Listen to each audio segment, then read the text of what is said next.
What's happening, financial coaches? It's Pete here. Hey, want to talk to you today about elevator pitches. I've talked a little bit about this in the past here. And I remember when I first started out in business and business networking, everyone has their elevator pitch, everyone builds it on their own. Most times people are come up with what are the features that I want to mention to people. And I think one of the best tips that I ever got about building a good elevator pitch is not so much about being clickbaity or intriguing or any of that. But if you can present an explanation of your business that results naturally in a question, it doesn't have to be a specific question, but a true question of curiosity, I think that is a pretty good elevator pitch. So a lot of times people say, "What do you do?" I'm a financial coach. I help them identify their own values and then set goals based on those values and then figure out a plan to achieve them.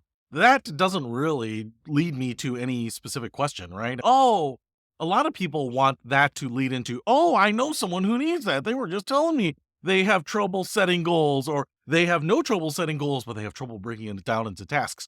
And that really doesn't happen. And so most cases here, whether you're a financial coach or a financial advisor or a financial counselor, or people in the finance industry, they all have these same types of problems here where there's so many people in this space that it's hard to set yourself apart. And most people hear something about financial and they turn it off because they're pretty sure they're going to be sold on products or services or subscriptions or courses or hourly rates or whatever it might be.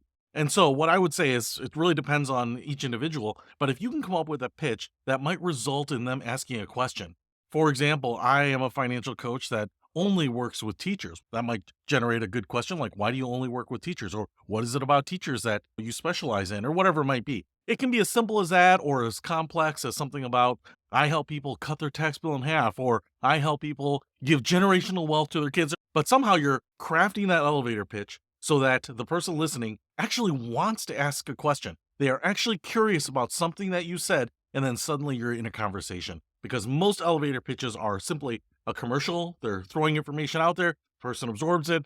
They don't actually want to continue that conversation and continue to hear you pitch. But if there's something about your pitch that draws them into a natural conversation, people will usually respond to that. So, hope that helps.